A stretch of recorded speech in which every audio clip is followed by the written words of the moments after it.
Hello, everyone. Today's topic is kind of like a lifestyle topic. I wouldn't necessarily call it a business topic. I wouldn't necessarily call it strictly like a personal one. Maybe I'll just kind of put it in an overall category of lifestyle topic. And it is the power of visualization.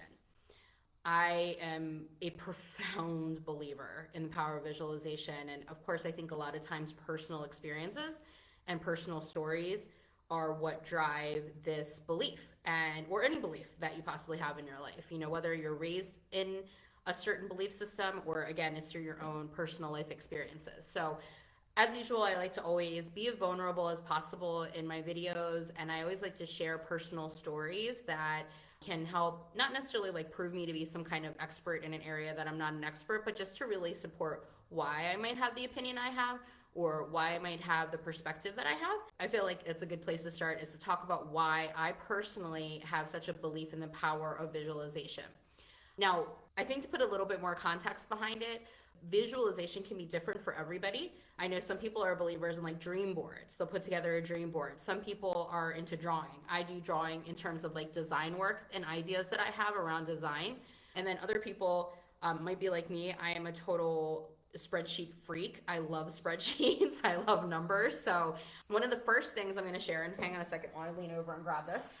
But one of the first things I'm going to share with you is actually, and I've had it laminated because I'm weird like that.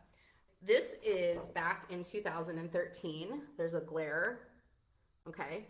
But just a quick showing of that. And guys, what this is in 2013, this crazy idea called flex recruiting that I didn't even know that that's what it was called back then started to form in my mind.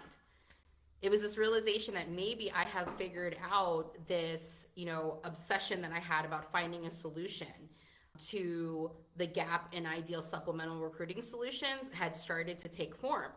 And so, like I said, I'm a total spreadsheet freak. And I took to my laptop and put together this spreadsheet. Now, what you can see here is it was from 2014 all the way over here to 2019. And what is absolutely fascinating about this is not only did I end up practically within like $100 in terms of how financially speaking this business would break down, but also in terms of my workforce model around labor, the type of people I actually called it. This is what I found fascinating was I called it a flex recruiter back then when I didn't really know that that's what it was. I didn't call it a flex recruiting associate. I just called it an admin at that point. But nonetheless, it was within practically of $100. And on top of it, the mark that I had that was supposed to be basically like a 10-year forecasting, we were at within 5 years. So I look at this, something like this, and I'm like, man, having, I think in many ways, people, I think have some fears, like maybe it's a fear of disappointment or a fear of failure that we avoid like taking something that's in our mind as a thought or as an idea and putting it to paper or putting it in something more concrete and more tangible like a drawing or a dream board. And to me, this is such a critical part, not only one because I think by releasing this idea and putting it to paper, making it more tangible, it actually keeps you more open to the limitless possibilities and that you don't just get really stubborn and say this is the idea, this is the only idea I have. Instead, what I did was I embarked upon a mission after that to take this idea that was in my head, put it down on paper, track out the numbers, the workforce plan, and then I went out on a mission of educating myself, not only from the 12 years of corporate experience I had prior to that, but I also, in addition to that, made sure that I talked to people I trusted and really respected their advice and their direction as things continue to unfold. And that openness and that, ability to just kind of stay open to suggestions is really what made what the business is today, which is so much greater than anything I ever visualized, So the visualization was really just a starting point for me. But again, that is one personal example of the power of visualization. A couple other personal examples of mine was I literally, and Kristen can speak to this too, is dating back to probably as young as being in 6th or 7th grade. I always had a vision of helping people, whether that was through Peace Corps, whether it was as some kind of missionary, ministry work, you name it. So it was a lifelong dream of mine actually to at some point work overseas as a missionary. And seeing an opportunity of all times in my life at 31 years old to taken advantage of what I think a lot of people going through my third layoff in the midst of the recession. And instead of looking at it as a negative thing, saying this is a huge opportunity for me to go and pursue a lifelong dream of mine. And as in the beginning, it was tough, and as a Catholic, you don't get any support as a layperson when it comes to missionary work. So really taking, kind of pushing my way and persevering through that. And then finally coming across the work, working with a street kids shelter in Davao, Philippines.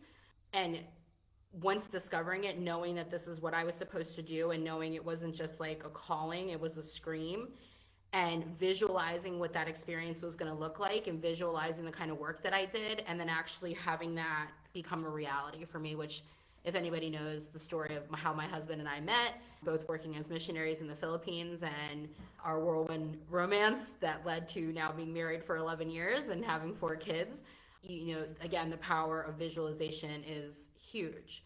My current story for you guys is that I now have a new dream. And my dreams are no longer, I think, considered dreams by people who know me. They're really considered plans and ambitions. And my visualization when it comes to literally getting my drawings, I tried to get my daughter to hunt down my sketchbook, but we couldn't find this one. But we are purchasing land near my husband's hometown in India. And I'm looking at least 10 acres, if not more, to build out a small crop farm in honor of his grandfather and his legacy, growing things that are not common to that area of the world. Opening also an international market so that people in the local area can experience, something different and something new. Along with the international market will also be a cafe. And then my personal dream, which is to open a kind of small cottage style resort that will also have a spa, and we will be able to hold events like weddings and major events. But having it be there is a great place for tourists and business travelers, but also as a wonderful destination for the local people is something that has always been a dream of mine, and certainly of my husband's as well. So that is something we are truly in the midst of right now. We're in the process. I already have laid out and designed the whole land and how that layout's going to be. We're actually shopping for land there right now, and then ultimately carrying, over a number of years, carrying our dream forward. My last show and tell item is my current sketchbook, where it is I've had numerous sketches that I've done for our house that we live in now. We bought, to me, what was a fixer-upper back in 2017. This is a current drawing, which, by the way, I'm not an artist, so bear with me. It's all about dream board.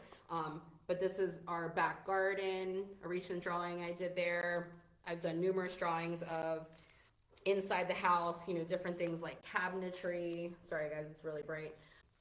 And things that what have you. But what it all brings us forward to is we actually ended up hiring an engineer architect to create a master plan. And this is what the front elevation of our home will look like. Now, by the way, this isn't as impactful if you haven't seen what our house looks like now, which again, you can catch on the design series. But needless to say, it's amazing to hire an actual engineer architect who can bring these very, very unartistic, rough sketches to life that I've had for our home, and to know that we're building a legacy here too, for the future of our family. And again, to know that it's as a result of putting in the hard work and persevering as a small business owner and as a family that's been raising 4 small kids. To neither my husband or I came from wealthy families. Neither one of us had anyone financially support us through these efforts. This is all comes down to just nitty gritty, intelligent, strategic, hard work that's, brought us to where we are today.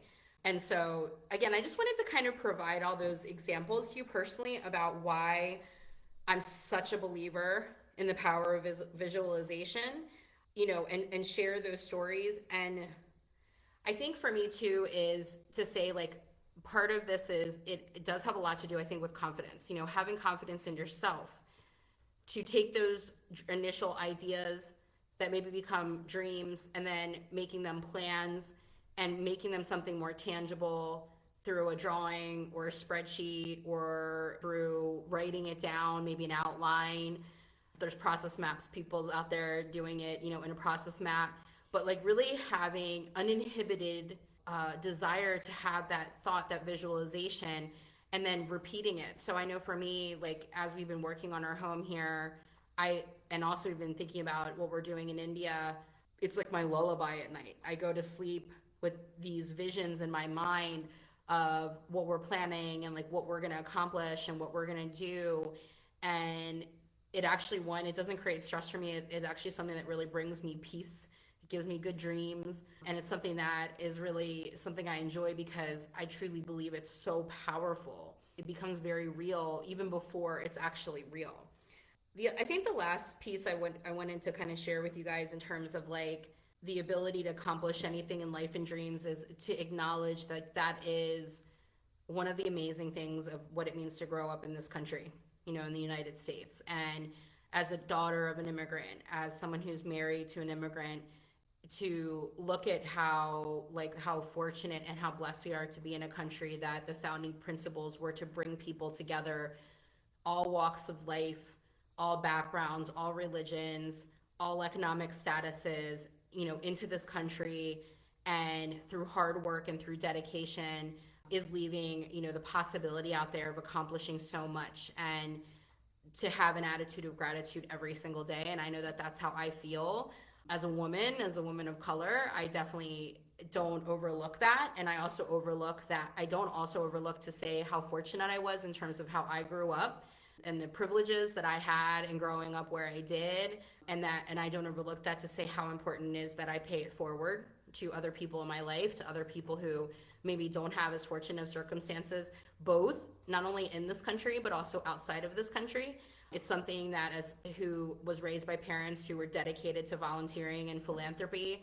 And that's the life that I had growing up. I didn't know any different. So passing that forward to my kids and making sure I'm teaching them the same thing of the importance of being dedicated international citizens, and having a responsibility to be positive contributors in this world and to help other people. And that's, whether it's through, supporting other people's dreams and affirming their dreams, sharing your own personal successes and stories so that other people have a chance to learn from it, but also doing the physical work of like, whether it's as missionaries, whether it's working in a soup kitchen, whether it's, feeding the homeless, whatever it might be, is just making sure that we're constantly paying it forward and showing that attitude of gratitude, not just with words, but through actions. So I just really encourage everyone out there who's listening to this to say, be empowered, especially those who are fortunate enough to live in this country, to do your part, to be positive contributors to the world, to not just have tunnel vision, especially right now. It's so easy to do everything we can because,